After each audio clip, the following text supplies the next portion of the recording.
welcome to another booktube video from me, Lauren, from Lauren and the Books. I hope you're all doing very, very well. Today's video is a video all about reading habits, and in particular, my reading habits. So I asked on Instagram if people had any questions about my reading habits. You've come back with lots of them, and I thought I'd film them now because I just love talking about reading as well as doing the reading. The first question is, what does a typical reading day look like for you? And also I factored into that a question of how much do you read per day? So this differs on what's actually happening. So if I'm at work, I work full-time in the week for the NHS. So if I'm at work, I won't read in the morning, but I'll read a little bit on my lunch, and that honestly could sometimes be like as little as 5 minutes. Just like, I always make sure I just take my eyes away from the screen. My job is very much computer-based. So even if I'm just sat at my desk, I always make sure I have like a little read. So sometimes it can be up to half an hour. But sometimes it's literally as short as 5 minutes, so I always read then.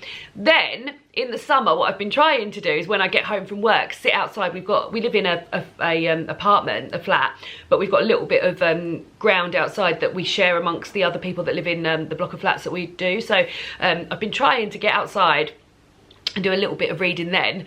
And normally I read like a chapter, or just as long as it takes me to drink a cup of tea, so like sort of 15-20 minutes. And been doing that. Otherwise, because David majority works from home, I used to read until David got home from work, but now David's already home. So otherwise, sometimes I'll read if David's like finished work, or I'm waiting for him to finish work. Sometimes I'll sneak in another sort of like extra half hour, probably with a snack normally, because I'm normally a bit hungry when I get in from work. Then if of an evening, I will always read in the bath, and I tend to bath pretty much every night, particularly in the winter, not so much in the summer, but would always be in the bath for like 40 minutes and read in the bath. And then I always read before I go to bed as well. But in between these times as well, I'm sort of like, if David's dishing up dinner, or if David's making dinner, then I'll be reading. If David gets in the bath after me, and he's in the bath for like half hour, 40 minutes, I'll sit in the lounge and read. So there's all these sort of like extra bonus times that I read. So during the week when I'm working, I would say I probably read for about 2 to 2.5 hours a day, probably. Then at the weekend, so on a Friday night, I'll probably then I read in bed before I go to bed. So I read when I'm like brushing my teeth, and then I read in bed and read normally like a chapter for sort of like 20 minutes to half hour. If it's a Friday night or I haven't got work the next day, I stay up later and read. Then at the weekend, so on a Saturday, David goes to play tennis with a friend of ours, and I do catch 5k around the park that they're doing tennis. And then once that's finished, I sit and read for half hour normally. So that always kicks it off. If we're not doing that, so if it's not a Saturday or if it's a bank holiday, I normally sit in bed and read for about an hour with my breakfast as a little treat if we're not doing anything else.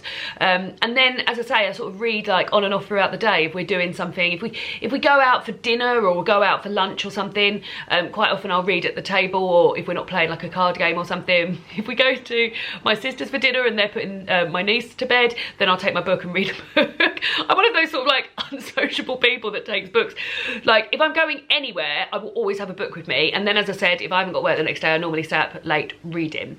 So at the weekend, I would say I probably read for about 3 hours a day, like roughly. I mean, sometimes this is a lot more, sometimes it's a lot less, but those are my general reading hours. My favourite time or place to read, definitely, weirdly, more recently I've realised that I really like reading when the washing machine's on, because it's a lovely, lovely sort of background noise and like blah, blah, blah. I like reading a lot when I've got out of the bath and David's still in the bath, because it's very quiet. It's normally dark in here. We've normally got some candles and a little bit of mood lighting, normally under a blanket. So that's very nice, because I'm sort of like just reading until he's ready and until we have dinner or ready to go to bed or whatever.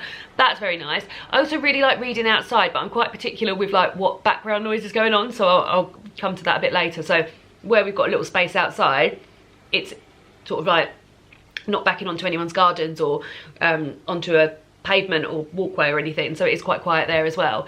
And yeah, and also in bed, I love reading in bed, particularly in the morning in bed, if you're like waking up and you know you've got like a day ahead of you. Before, I tried waking up 10 minutes earlier every day just so I could read for 10 minutes in bed in the morning just to wake me up. But I just love sleep so much. But maybe I should try thinking about doing that again. But yeah, I would say bed in the morning, outside with specifics in terms of quietness, and also when I'm waiting for David to come out of the bath in the evening.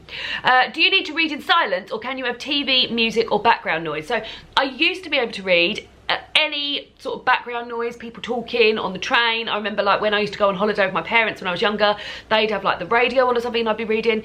As I've got older, and I don't know if it's a concentration thing, but I really need silence or sort of like monotonous background noise. So as I said earlier, I really like reading when the washing machine's on. That's a nice noise to go on. Something I've discovered recently is David and I, when I read on the sofa and he's watching something or playing something on the PlayStation, he wears his headphones, but he was once watching golf and I was able to read while the golf was on, because I think because it's sort of like not constant talking. When they're talking, they're normally talking a bit like this. There's a lot of walking and things like that.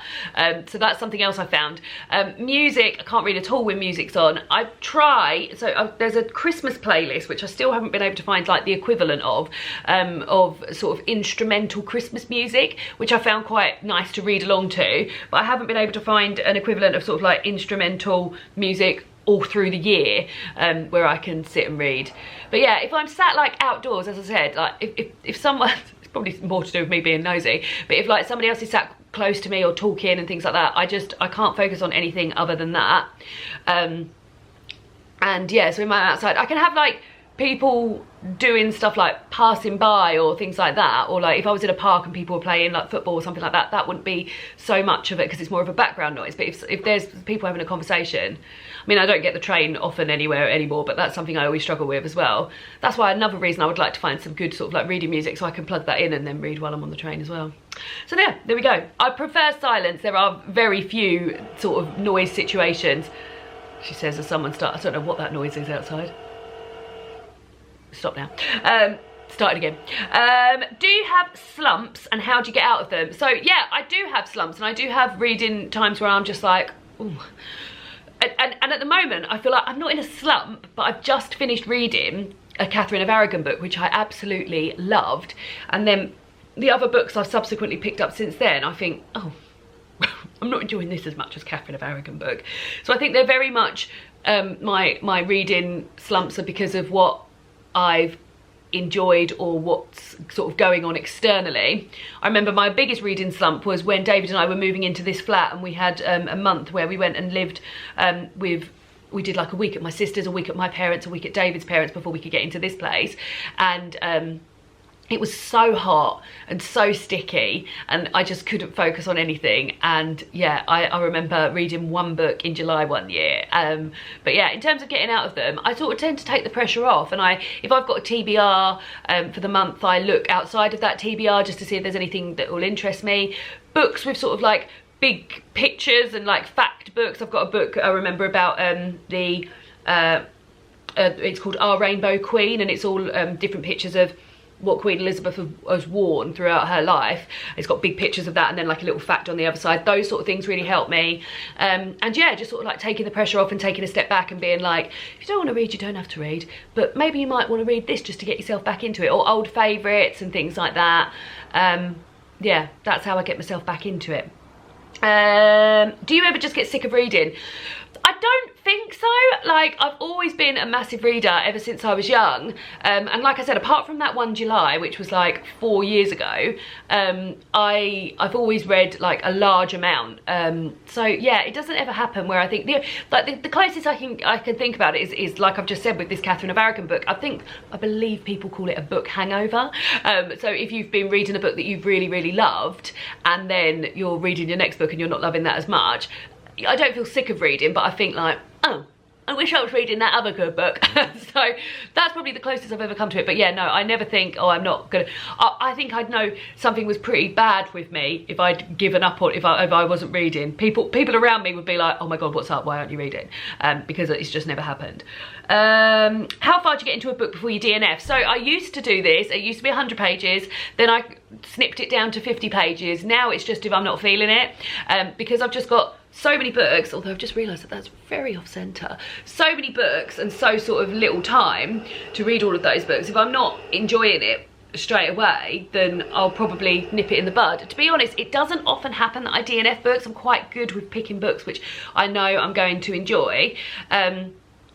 and the books that I always finish my book club books, because I run 2 book clubs and I would never not finish a book that I was going to be discussing for a book club. So yeah, the only instance, it's very rare that I DNF books, but yeah, I just do it whenever I'm just not feeling it. So could be as early as the first page. I wonder, I can't think of any instances where I've done it as early as the first page, but yeah, it's definitely been. And sometimes it's been like when I've got like two-thirds of the way through, so it could be any time. Or I think, oh, I am enjoying this, and then it sort of peters off towards the end and I think, nah.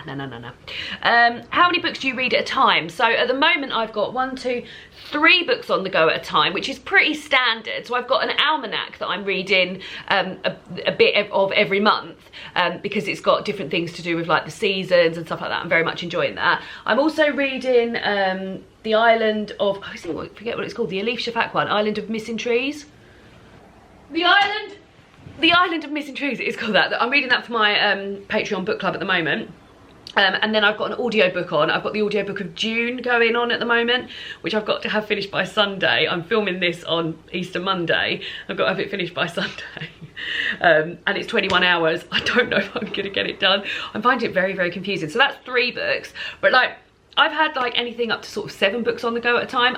The smaller the amount of books, the better. But saying that, like sometimes when I've got all of these books on the go, if I'm really enjoying one of them, then I'll focus on that one and then not go back to the other ones until I've read all of that one. So yeah, it could be any number. At the moment it's 3. I can't remember the last time I just had 1 book on the go, because I'd always have a physical and an audio book. So at the very minimum, I'm gonna have 2 books on the go at any one time. Favourite snacks while reading?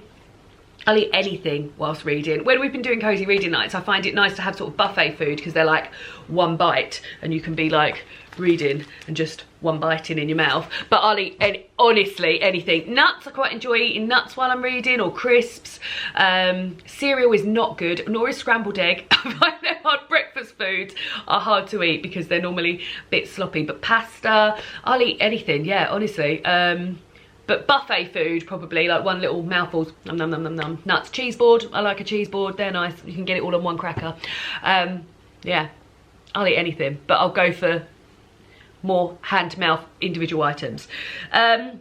How do you track your reading? Well, I track my reading, well, in 2 ways, really. So on here, oh no, 3 ways. So on here, I always do a monthly wrap up at the end of the month, and I talk about the books that I've read that month. I also log all of every book that I read, I log on my Instagram story. So I'm Lauren and the Books, at Lauren and the Books over on Instagram. And all of my reading I track on there, and then save to a highlight on my Instagram stories page thing, so I can always go back and have a look at that. And I often do have a look and see like what I wrote about that, because that's sort of like a live reaction, because I review it literally as I finish it.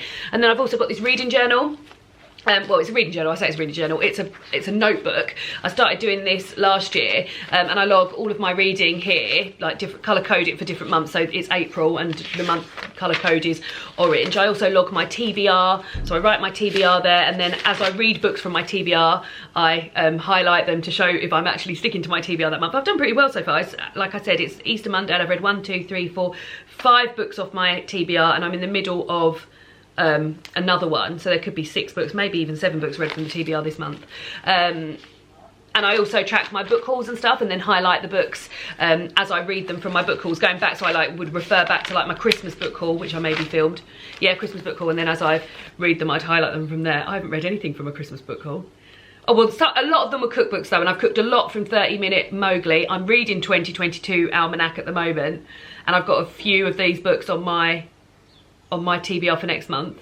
The Great Gatsby, Scoff, things like that. So yeah, I log it all in here. But yeah, I think my favourite way, maybe my favourite is this, but I really like doing the Instagram reviews as well, because it's quite a conversation starter as well. So quite often, if I've put a review up, someone will message and say, oh, I felt like that, or oh, I really like that book, and I really like sort of like chatting back and forth with people as I've read the books. And if people, like, sometimes people message me and say, oh, would you recommend this, or I've read this and I really like this. So it's a good way to get more recommendations. So very interactive way. I like doing that very much. And yes, if you're on Instagram, at Lauren and the Books, go on over.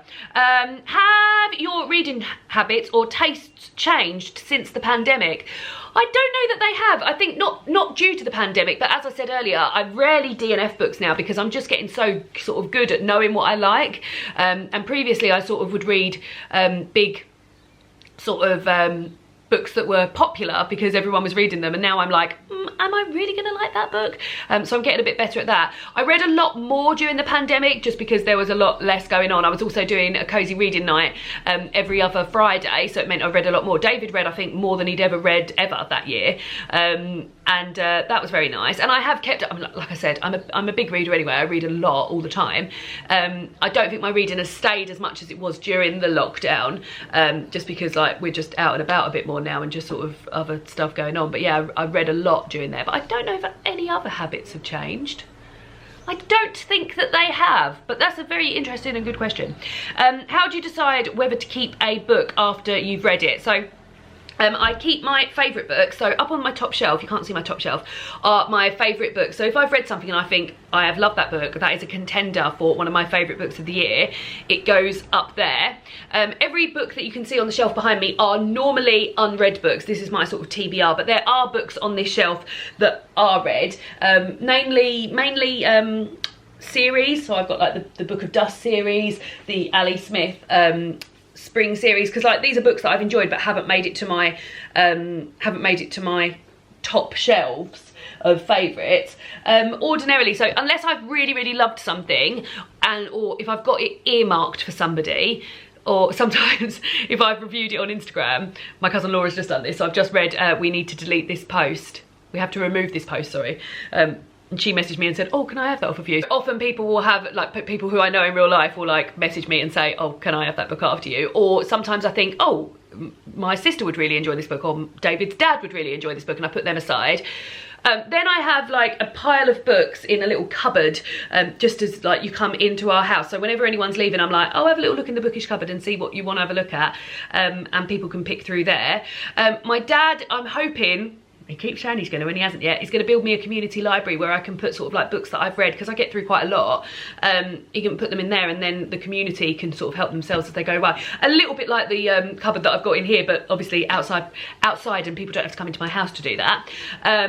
And yeah, but how I decide is that if it's not a favourite of mine, it's going, basically. If it's not a favourite, or if it's not part of a series that I'm going to want to revisit, so like the Book of Dust, when the third book in the Book of Dust series comes out, I'm going to want to reread those, although I'll probably re-listen to them, to be honest.